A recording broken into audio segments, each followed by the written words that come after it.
নমস্কার, আমি আশিস বসাক ফিরে আসলাম 24 আওয়ার্স টিভির পর্দায়।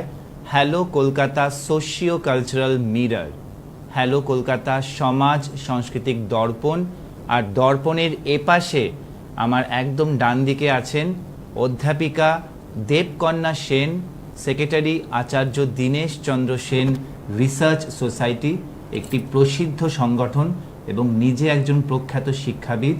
আর তার হাত ধরে আমরা অনেক অনেক গুণী মানুষের কাছে পৌঁছাতে পারি।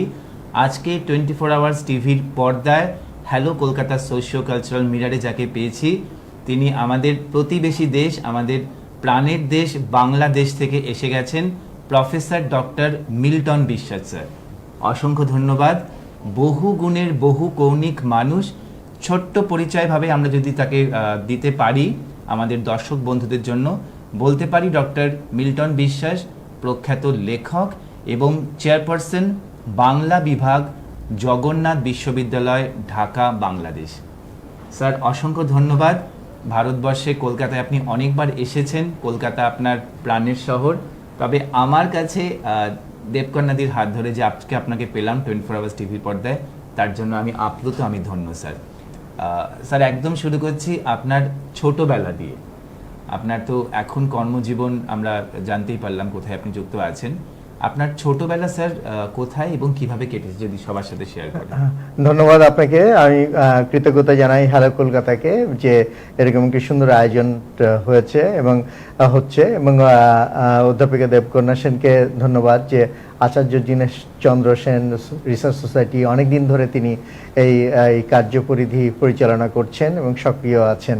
বাংলাদেশের সঙ্গে ভারতের যে সুসম্পর্ক এবং হার্দিক একটি সম্পর্ক অনেকদিন থেকে, সেই সম্পর্ক তো অভিন্ন সংস্কৃতির জন্যই আমরা বাঙালি, এই বাঙালিদের সঙ্গে আমাদের একাত্মতা, আত্মার একটি সম্পর্ক, সেই সম্পর্কের সূত্রে এই অনুষ্ঠানটিও তাৎপর্যময়।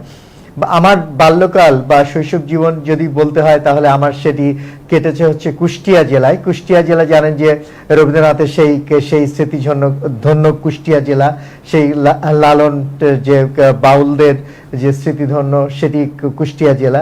এবং কুষ্টিয়া জেলা হচ্ছে আপনারা জানেন যে ইতিহাস ঐতিহ্যের দিক থেকেও অনেক গুরুত্বপূর্ণ একটি অঞ্চল। সেখানে আমার বাল্যকাল কেটেছে, স্কুল এবং কলেজ উভয়ই শেষ করেছি সেখান থেকে। এবং সেখানকার পরিবেশে বিশেষ করে স্কুল এবং কলেজে আপনি আশিস দা যেটি শুরু করেছিলেন যে বাল্য এবং কৈশোরের স্মৃতি, আমার কিন্তু বাল্য এবং কৈশোর কেটেছে গ্রামে। যে গ্রাম হচ্ছে বাংলার গ্রাম, যে গ্রাম হচ্ছে সহজ সরল মানুষের গ্রাম, যে গ্রাম হচ্ছে এখনকার মতো এতটা রাজনৈতিক হয়ে ওঠেনি আমার বাল্যকালে, যে গ্রাম দলাদলি কোন্দল খুনোখুনি এরকম ছিল না। একটি গ্রাম, যে গ্রামের পাশ দিয়ে হিসনা নামে একটি নদী বয়ে গেছে, সেই নদীর ধারে একটি বটগাছের পাশে হাট বসতো। এই সপ্তাহে 3 দিন বা 2 দিন ছিল হয়তো, যতটুকু স্মরণে আসে 2 দিনে হাট বসতো, মানুষের সমাগম হতো বিভিন্নভাবে। আমরা দেখতাম যে আমাদের সেই গ্রামে একটি হিন্দু পাড়া ছিল, হিন্দু পাড়ায় হিন্দু অধ্যুষিত জনগোষ্ঠী ছিল এবং দুর্গাপূজার যে মেলা হতো, দুর্গাপূজা উপলক্ষে সেখানে মেলায় মুসলিম, হিন্দু সব সম্প্রদায়ের মানুষ, খ্রিস্টান সম্প্রদায়ের মাত্র 6টি ঘর ছিল সেই গ্রামটিতে। আল্লাহ দরগা নাম সেই গ্রামটির।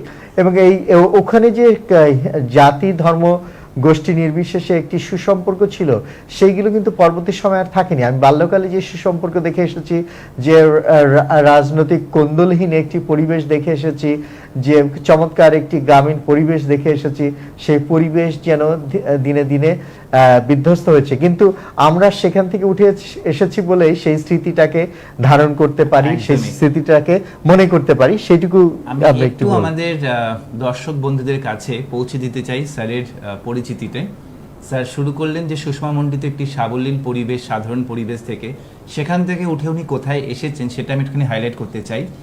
আমার পাশে যিনি আছেন প্রফেসর ডক্টর মিল্টন বিশ্বাস, তিনি কিন্তু শুধু বাংলাদেশ বা ভারতবর্ষে পরিচিত নন, তিনি যুক্তরাষ্ট্র, ইউএসএ এবং ইউরোপের বিভিন্ন দেশে ইম্পর্ট্যান্ট কনফারেন্স এবং সেমিনার কিন্তু আলোকিত করেছেন তার এই বাচন শৈলী দিয়ে। অধ্যাপক ডক্টর মিলন বিশ্বাস বঙ্গবন্ধু গবেষক এবং কবি, প্রাবন্ধিক এবং কলামনিস্ট। সাহিত্য সমালোচক হিসেবেও তার খ্যাতি দিক বিদিকে। তার গবেষণায় বিষয় নির্বাচনে নতুনত্ব আছে এবং গবেষণা এবং সৃজনশীল কাজের মাধ্যমে তিনি বাংলা সাহিত্যকে সমৃদ্ধ করে চলেছেন অনেক অনেক বছর ধরে। গবেষক হিসেবে তার নিষ্ঠা, দক্ষতা ও সততা পাঠকদের নজরে এসেছে এবং তার আই থিঙ্ক স্যার প্রায় 20টি মতন বই আপনার অলরেডি পাবলিশড হয়ে গেছে, অলমোস্ট 20টি, রাইট স্যার? তো একটু এবার চলে আসি আপনার প্রথম বইয়ের কথায়। প্রথম বইটি আপনি কবে লিখেছিলেন মনে আছে? হ্যাঁ, এটি 1996 সালে প্রকাশিত হয়েছিল এবং সেটি বাংলা একাডেমি থেকে, বাংলা একাডেমি যেটি আমাদের প্রাণের প্রতিষ্ঠান, বাঙালির মননের প্রতিষ্ঠান এবং মননের বাতিঘর যেটি আমরা বলে থাকি, সেই বাংলা একাডেমিতে 1996 সালে সেটির বিষয় ছিল শওকত আলী ও সেলিনা হোসেনের উপন্যাস প্রসঙ্গ রাজনীতি, মানে উপন্যাসের রাজনীতি কিভাবে এসেছে সেটিকে বিশ্লেষণ করা। তাহলে অনুমান ভাবে তখন আপনার বয়স 30-এর নিচে ছিল, মানে একদম যুবা কাল থেকে। ইনফ্যাক্ট আমার তো মনে হয় কৈশোর কাল থেকে আপনার লেখার প্রতি প্যাশন, সাহিত্যের প্রতি সেই আবেগটি ছিল।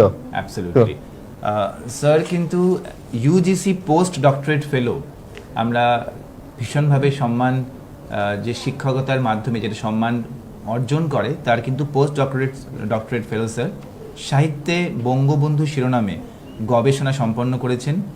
জীবনানন্দ দাশ ও বুদ্ধদেব বসুর কাব্যচিন্তা শীর্ষক অভিসন্দর্ভের জন্য 1999 সালে এমফিল এবং তারাশঙ্কর বন্দ্যোপাধ্যায়ের ছোট গল্পের নিম্নবর্গের মানুষ রচনার জন্য 2007 সালে ঢাকা বিশ্ববিদ্যালয় থেকে পিএইচডি ডিগ্রি, ডক্টরেট ডিগ্রি লাভ করেছেন আমাদের মিল্টন বিশ্বাস। আর তার জন্যই উনি এই মুহূর্তে প্রফেসর ডক্টর মিল্টন বিশ্বাস, এবং 20টি তার বই, তার রম্য রচনা আমরা বিভিন্ন জায়গায় পাই। আর তাকে পেয়েছে অবশ্যই আমাদের দেবকন্যা সেনের হাত ধরে।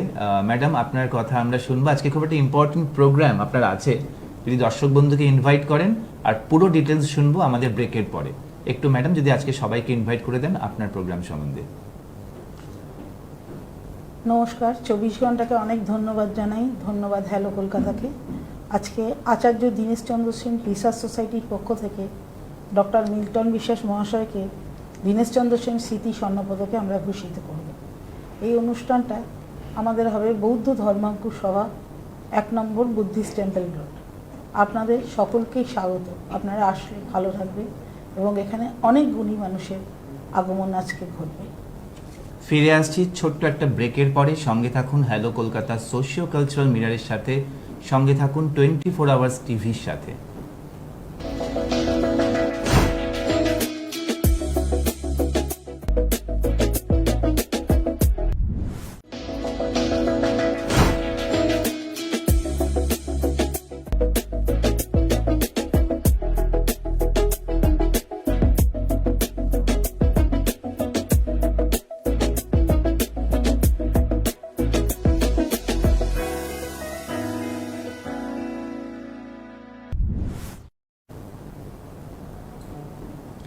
ফিরে আসলাম আরেকবার 24 আওয়ার্স টিভির পর্দায় hello Kolkata socio cultural mirror. আমরা আছি আমাদের বাংলাদেশের প্রাণের দেশ বাংলাদেশ থেকে আগত আমাদের বিশিষ্ট অতিথি অধ্যাপক ডক্টর মিল্টন বিশ্বাসের সাথে।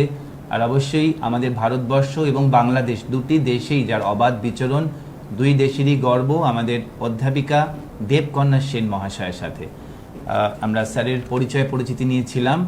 অনেক লম্বা লিস্ট, মাল্টি ট্যালেন্টেড তো বটেই, আর অনেক সাহিত্যের তার যে গভীরতা, তার কিছু কিছু নিদর্শন আমরা পাই তার বিভিন্ন বইয়ের মাধ্যমে। যেরকম কয়েকটা বইয়ের নাম আমি বলতে চাই আমাদের দর্শক বন্ধুদের জন্য। শেখ হাসিনা, আশ্রয়হীন মানুষের ঠিকানা, জ্ঞানজ্যোতি প্রকাশনী থেকে এটা হয়েছিল, রাইট স্যার?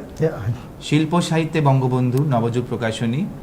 উপন্যাসে বঙ্গবন্ধু, আমার মনে হয় বঙ্গবন্ধুর ওপরে আপনি বলছিলেন আমার সাথে গল্প ছলে যে প্রায় 4000-এর উপর বই আছে বাংলাদেশের থেকে পাবলিশড। তার মধ্যে আপনারও বেশ কয়েকটি ইম্পর্টেন্ট বই। রবীন্দ্রনাথের কবিতা, শেষ দশকের পটভূমি, মূর্ধন্য ঢাকাতে। রবীন্দ্রনাথ ও ব্রিটিশ রাজ, এর উপরে আপনার গবেষণা এবং লেখা খুব সুন্দর। নদী ও বুনো হাঁসের চিঠি, এটা একটা কবিতার গ্রন্থ, কবিতা বই। স্যার আপনার কোনো কি কবিতা এই মুহূর্তে মনে আছে? নিজের লেখা খুব ডিফিকাল্ট এই মুহূর্তে মনে, হ্যাঁ খুব ডিফিকাল্ট হয়ে যায় আসলে 20টার উপর যার বই লেখা থাকে। নারায়ণ গঙ্গোপাধ্যায়ের ছোট গল্প, বাহ, এটা স্যার কি একটুখানি যদি আমাদের বন্ধুদের বলেন। আচ্ছা, নারায়ণ গঙ্গোপাধ্যায়ের ছোট গল্পের সিলেক্টিভ গল্পের উপরে বিশ্লেষণ, এটি একটি গবেষণা গ্রন্থ। আচ্ছা, এবং স্যার একটা বই দেখতে পাচ্ছি জাগরি ও জাগরিনী, জাগরি আমার প্রিয় একটা টেক্সট সত্যনাথ ভাদুরীর, এবং এটিও কারা সাহিত্য হিসেবে আমি বিশ্লেষণ করেছি। আচ্ছা, প্রেমেন্দ্র মিত্রের শ্রেষ্ঠ গল্প। শ্রেষ্ঠ প্রেমেন্দ্র মিত্র গল্পের আমাদের একটি- সাহিত্য জগতের হ্যাঁ। একজন উজ্জ্বল নক্ষত্র, সে- তারও উপরে গবেষণাধর্মী আপনার একটা বই। লেখা। রাজশেখর বসু আরেকজন আমাদের অত্যন্ত কাছের মানুষ। হ্যাঁ। গবেষণা প্রবন্ধ স্যারের একটি বই, বাংলাদেশে জার্মান সাহিত্যের অনুবাদ। হ্যাঁ, মানে এটি আপনি আমি জার্মান ল্যাঙ্গুয়েজ একটু পড়তে না, না, জার্মান থেকে সরাসরি যে অনুবাদ হয়েছে বাংলাদেশে, হ্যাঁ। সেই টেক্সটগুলোর উপর বিশ্লেষণ, এবং এই প্রবন্ধটি আমি হাইডেলবার্গ ইউনিভার্সিটিতে, জার্মানির হাইডেলবার্গ ইউনিভার্সিটিতে আমি পড়েছিলাম এই বিষয়ে কনফারেন্স, একটা সেমিনারে। কবে স্যার ওটা হয়েছিল?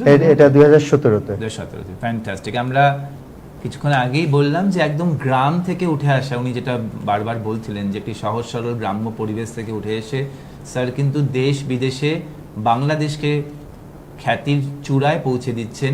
আর আমাদের ভালো লাগছে যে আজকের পর থেকে আমাদের সাথে উনি সম্পৃক্ত হয়ে গেছেন, সংযুক্ত হয়ে গেছেন, আমাদেরও সুযোগ দেবেন তার সঙ্গে থাকবার। অবশ্যই।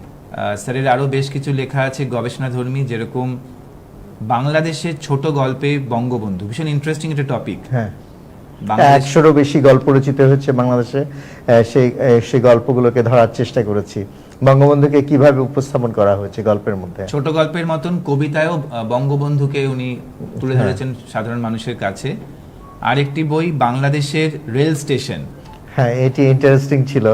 বাংলাদেশের যে রেল স্টেশন কেন্দ্রিক যে সাংস্কৃতিক জীবন, সেটাকে ধরা, যে স্টেশনগুলো,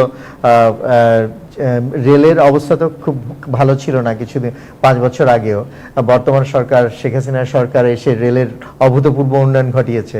এই উন্নয়ন ঘটানোর আগের যে অবস্থাটা ছিল, সেই অবস্থারও একটা পিকচার এই লেখার মধ্যে পাওয়া যাবে। Fantastic sir. যে এত বিভিন্ন টপিক, যেরকম আমি দেখছি শামসুর রহমান তার গাল্পিক, শামসুর রহমানের যে গল্প আছে, তিনি তো প্রধান কবি বাংলাদেশে, কিন্তু তিনি গল্প লিখেছেন, আবার উপন্যাসও লিখেছেন।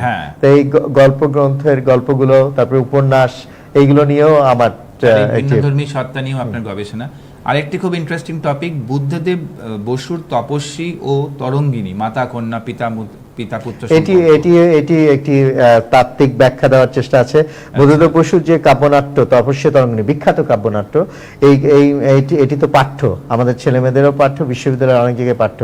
এটার ভিতরে যে মা বাবার সম্পর্ক, এবং হচ্ছে পিতা পুত্রের সম্পর্ক, মাতা কন্যার সম্পর্ক, ক্ষমতা দৃষ্টিকোণ, যে ক্ষমতার বলয় থেকে সেটি উপস্থাপন করা হয়েছে, যে ক্ষমতাগুলো কিভাবে আমাদের সমাজ জীবনে ছড়িয়ে আছে। কেবলমাত্র রাষ্ট্রীয় ক্ষমতা না, স্ট্র্যাটেজিক্যাল একটা থাকে, অ্যাপ্রোচ থাকে রাষ্ট্রীয় ক্ষমতায় রাজনীতিতে, সেটি না, আমাদের সামাজিক জীবনে ক্ষমতার ব্যবহার রয়েছে, সেটিকে ধরার চেষ্টা। ফ্যান্টাস্টিক। আর স্যার আরেকটি নাম শুনলেই সবার ইন্টারেস্ট বেড়ে যাবে, witchcraft and the social seclusion of women in literature. এটি আমার কাছে খুব আগ্রহ এবং উদ্দীপনার বিষয় ছিল, যে ডাইনি যে গল্প প্রচলিত আছে, এই ডাইনিকে নিয়ে গল্প আছে, ধরেন তার শঙ্করের 3টি গল্প আছে, এই জগদীশ গুপ্তের গল্প আছে, এরকম যাদের গল্প আছে, এই যে মহাশ্বেতা দেবীর গল্প আছে ডাইনি নামে। তো এই গল্পের ভিতরে নারী চরিত্রকে কিভাবে আনা হয়েছে, সামাজিক পরিপ্রেক্ষিতটা কি, কেন ডাইনি হিসেবে আখ্যায়িত করা হচ্ছে, এটি খুব কৌতূহল উদ্দীপক একটি টেক্সটগুলো কৌতূহল উদ্দীপক ছিল, এবং আমার কাছে খুব একটা প্রিয় বিষয় ছিল এটা নিয়ে গবেষণা করা। দর্শক বন্ধুদের জন্য আরেকবার আমাদের তথ্য, মৌলিক ও সম্পাদনা মিলে মিল্টন বিশ্বাস স্যারের গ্রন্থের সংখ্যা 25। আমি বারবার 20 বলছিলাম, 25 কিন্তু তার গ্রন্থের সংখ্যা, পাবলিশড গ্রন্থ। প্রবন্ধ 47টি তার লেখা প্রবন্ধ, এবং 4000-এর অধিক তার লেখা কলাম রয়েছে, মানে বিভিন্ন পত্রপত্রিকায় বেরিয়েছে। আর স্যার রিকোয়েস্ট করবো আগামী দিনে যদি আপনার লেখা হ্যালো কলকাতা পত্রিকায় বার করতে পারি, যদি আপনি অনুমতি দেন। অবশ্যই। দেশের বিশিষ্ট কলামনিস্ট হিসেবে তিনি বিভিন্ন পত্রপত্রিকায় নিয়মিত লেখা চালিয়ে যাচ্ছেন। বাংলাদেশ প্রগতিশীল কলামনিস্ট ফোরামের তিনি সাধারণ সম্পাদক ও বাংলা একাডেমির জীবন সদস্য, লাইফ মেম্বার। তার জন্ম পাবনা শহরে, যেটা দিয়ে আমরা আমাদের প্রোগ্রাম শুরু করেছিলাম, 8 ফেব্রুয়ারি। পিতা সঞ্জয় বিশ্বাস, মাতা মুক্তি বিশ্বাস। স্যার আপনি কি একই সন্তান ছিলেন? না, আমরা 3 ভাই 3 বোন ছিলাম। এখন বেঁচে আছি 3 ভাই 2 বোন। এক বোন প্রয়াত হয়েছে। আচ্ছা। তো তারা সবাই কি আপনাদের বাংলাদেশে আছেন সকলে। আচ্ছা আচ্ছা। প্রফেসর ডক্টর মিল্টন বিশ্বাসের আরও কয়েকটি পরিচয়। উনি সেক্রেটারি অফ দিশারি ফাউন্ডেশন, একটি প্রখ্যাত সাংস্কৃতিক সংগঠন। শ্যালম ফাউন্ডেশনের উনি চেয়ারপারসন। সেক্রেটারিতে এখনই শুনলাম বাংলাদেশ প্রগতিশীল কলামনিস্ট ফোরামের। আর সেক্রেটারি ইসিটি, এটা ইকুমেনিক্যাল খ্রিস্টান ট্রাস্ট, একটা ট্রাস্টের আমি সেক্রেটারি। Fantastic fantastic. আর এরকম ওনার মতনই যিনি বহুগুণে সমৃদ্ধা, সেই আমাদের দেবকন্যা সেন মহাশয়ের কাছে আরেকবার চলে যাব। ম্যাডাম, একটু যদি শুনি আপনার যে সোসাইটি আচার্য দীনেশ চন্দ্র সেন রিসার্চ সোসাইটি, যে অনেক অনেক বছর ধরে ভালো কাজ করে চলেছে, এই নতুন বছরে বাংলাদেশে আপনার যদি কার্যক্রম সম্বন্ধে একটু আমাদের দর্শক বন্ধুদেরকে জানান। নতুন বছরে বাংলাদেশে এটা একটু বলা দরকার যে দিদির সঙ্গে বাংলাদেশের সম্পর্ক কিন্তু অনেক দিনের, এবং দীনেশ চন্দ্র সেন, আচার্য দীনেশ চন্দ্র সেনের জন্মই বাংলাদেশের মানিকগঞ্জে। সেই জন্য বলা যায় যে শেকড়ের সন্ধান করতে হলে বাংলাদেশে যেতে হবে। দিদির সঙ্গে খুবই সুসম্পর্ক, এবং বিশিষ্ট ব্যক্তি অনেকের সঙ্গেই, বাংলা একাডেমি বলেন, বাংলা একাডেমির সভাপতি বলেন, ডিজি বলেন, মাননীয় মন্ত্রী মহোদয় একাধিক জন আছেন, আগের সাবেক যে রাষ্ট্রপতি ছিলেন মহামান্য আব্দুল হামিদ, তার সঙ্গেও তার পরিচয়, মানে বহুমাত্রিক ভাবে পরিচিত বাংলাদেশে। এবং তিনি অনেকগুলো প্রোগ্রামও করেছেন আচার্য দীনেশ চন্দ্র সেন রিসার্চ সোসাইটির ব্যানারে, এবং কিছুদিন আগে জগন্নাথ বিশ্ববিদ্যালয়ে বাংলা বিভাগের একটি সেমিনারে তিনি আন্তর্জাতিক আলোচক হিসেবে উপস্থিত ছিলেন। সেজন্য আমরা তাকে পেয়ে খুব কৃতজ্ঞ এবং ধন্য। আমি এখানে তো শুরুই করেছিলাম যে দুই দেশের গর্ব, মানে আমাদের ভারতবর্ষ, কলকাতার তো মেয়ে বটেই, আমাদের নিজেদের মেয়ে তিনি, কিন্তু বাংলাদেশেও তিনি এতবার অবাধ বিচরণ করেছেন এবং এত সমাদৃত, এত সমৃদ্ধ হয়েছেন সেখানে গিয়ে। তো আমরা তাকেও অফকোর্স গর্ব বাংলাদেশ বলতেই পারি। ম্যাডাম, একটু কাইন্ডলি যদি নতুন বছরে, আমি শিওর যে জানুয়ারি ফেব্রুয়ারি মাসে আপনার মেগা কোনো ইভেন্ট আছে আপনার ব্যানারে, যদি প্লিজ একটু আমাদের দর্শক বন্ধুদের জানান। বর্তমান আজকে আমাদের যে অনুষ্ঠান দীনেশ চন্দ্র সেন রিসার্চ সোসাইটি, এই অনুষ্ঠানে মিল্টন স্যারকে যে অ্যাওয়ার্ডটা দেওয়া হয়েছে, সেটা হচ্ছে ওনার বঙ্গবন্ধুর গবেষণার উপরেই অ্যাওয়ার্ডটা দেওয়া হচ্ছে। সাহিত্য সংস্কৃতি তো সবসময় দেওয়া হয়। তা 25 তারিখে বোয়ালখালী চট্টগ্রামে 25শে ডিসেম্বর একটি অনুষ্ঠান হচ্ছে, বঙ্গবন্ধুর মূর্তি উন্মোচন হবে। সেখানে আমার একটা আমন্ত্রণ রয়েছে, আমি আশা করছি পৌঁছাতে পারবো। এছাড়া ফেব্রুয়ারি মাস এবং এপ্রিল মাসে আমাদের বাংলাদেশে অনেক প্রোগ্রাম রয়েছে। গোল্ড মেডেল অ্যাওয়ার্ড রয়েছে, Dinesh Sen gold medal award রয়েছে, sister Nivedita gold medal award রয়েছে। কারণ ময়মনসিংহ গীতিকার শতবর্ষ আমরা পার করছি 23 সালে। আরও কিছু অ্যাওয়ার্ড যেগুলো ঘোষণা হয়েছে কিন্তু দেওয়া হয়নি, সেগুলো করব। এবং মিল্টন স্যারের সহযোগিতা আমার একান্তই প্রয়োজন, কারণ উনি যেভাবে এগিয়ে রয়েছেন, আমি অনেক দিন পর একটা মানুষ পেলাম যে মানুষের হাত ধরে এগিয়ে চলা যায়, আমার সোসাইটি আরও উন্নত হবে। এবং হ্যালো কলকাতাকে আমি সঙ্গে নেব। Thanks a lot madam. Sir, আমরা ফিরে আসব একটি ছোট্ট ব্রেকের পরে। তুলে দেব হ্যালো কলকাতার পক্ষ থেকে এই বিশেষ সম্মাননা, হ্যালো কলকাতা এক্সেলেন্স অ্যাওয়ার্ড 2023। আমরা খুবই আপ্লুত, আমরা গর্বিত, আমরা আনন্দিত যে দেবকন্যা সেন মহাশয়ের হাত ধরে এমন একটি মানুষকে আমরা পেয়েছি। তাকে খুঁজে পেতে হয় না, তিনি সবসময় থাকেন, তার কাছে পৌঁছাতে লাগে। আমরা পৌঁছাতে পেরেছি দেবকন্যা ম্যাডামের হাত ধরে। ফিরে আসছি ছোট্ট একটা ব্রেকের পরে। সঙ্গে থাকুন 24 আওয়ার্স টিভির সাথে, সঙ্গে থাকুন হ্যালো কলকাতার সাথে। উজ্জ্বলা,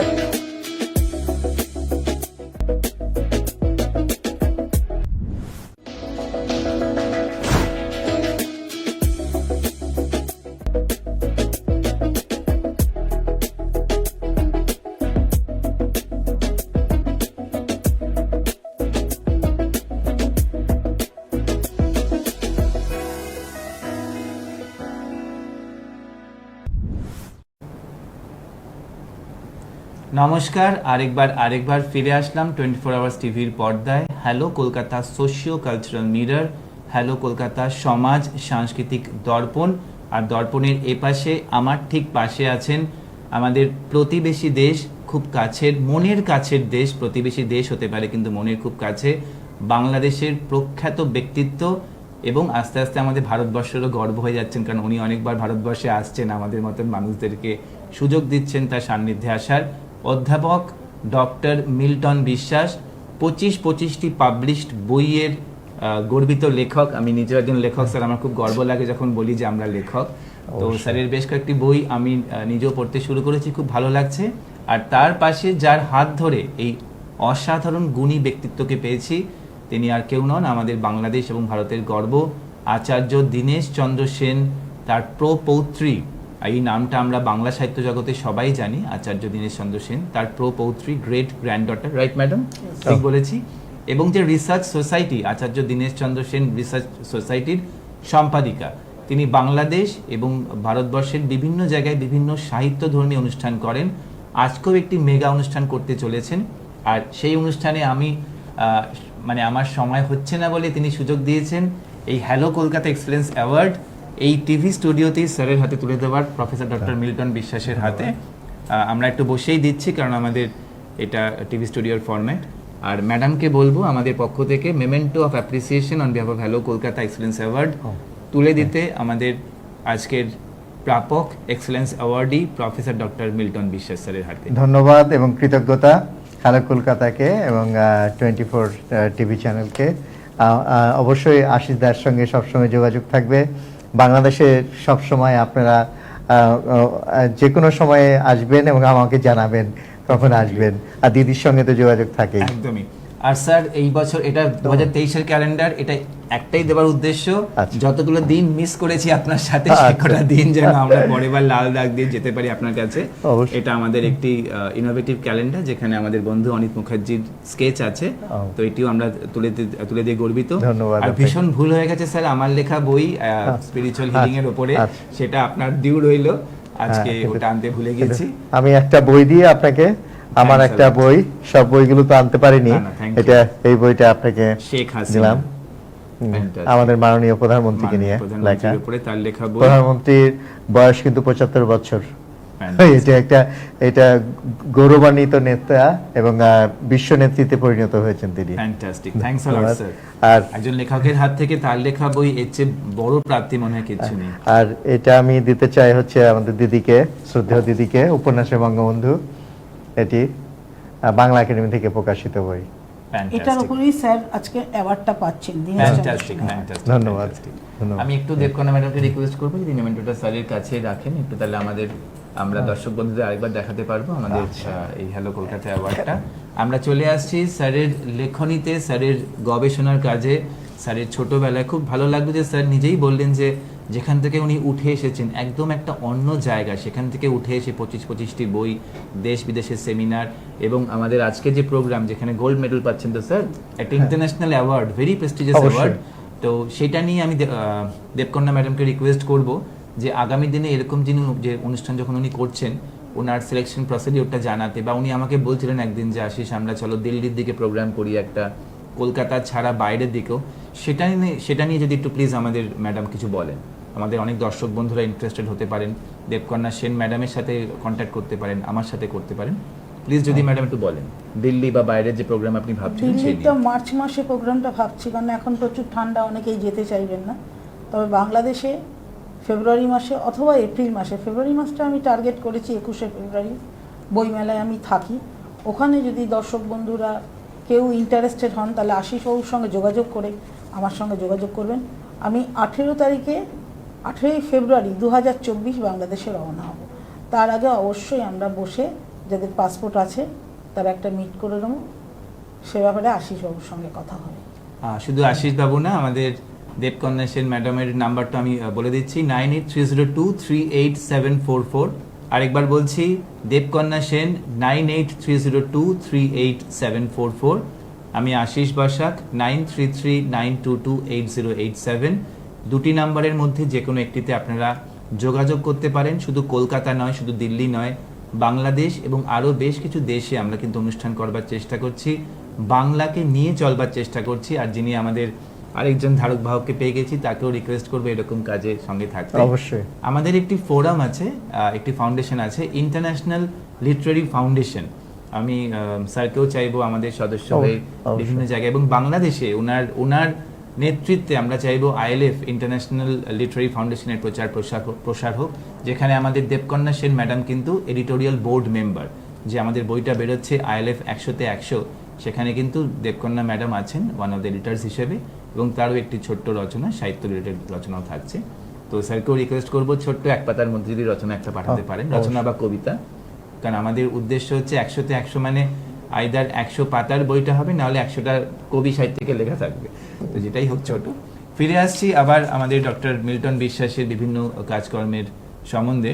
স্যার, আরেকটি বই আপনার নরেন্দ্রনাথ মিত্রের গল্পে মধ্যবিত্তদের জীবন এবং জাহাঙ্গীরনগর রিভিউ। আচ্ছা, এটা আসলে একটা তার গল্পের মধ্যে মধ্যবিত্ত জীবনকে ফাইন্ড আউট করা, বিশ্লেষণ করা, এটা একটা প্রবন্ধ, গবেষণামূলক প্রবন্ধ ছিল। এটা নরেন্দ্র মিত্রের গল্পগুলো হচ্ছে কেন জনপ্রিয় হয়েছিল, এক হচ্ছে গ্রামীণ জীবনকে, তার বিখ্যাত গল্প কিন্তু রস, এই যে এখন কিন্তু সেই শীতকালীন আবহ, রস গল্পের কথা খুব মনে পড়বে আপনাদের।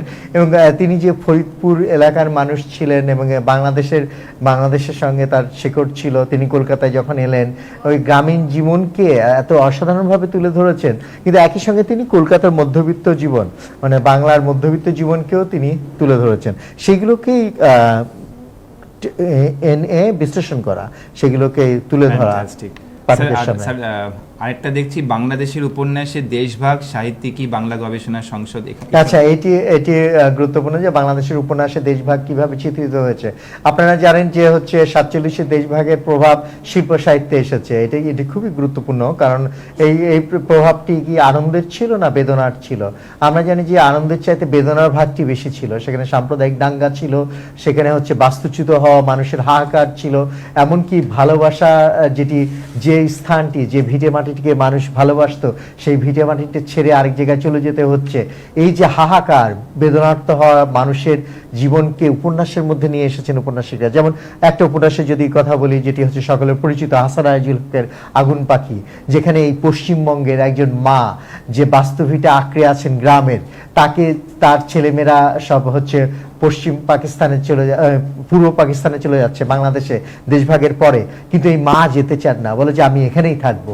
এই যে বাস্তুর প্রতি যে মমত্ববোধ, দেশপ্রেম, তার যে শিকড়কে ছেড়ে যেতে চান না, এই বেদনার রূপটি অসাধারণভাবে তুলে এনেছেন একজন উপন্যাসিক।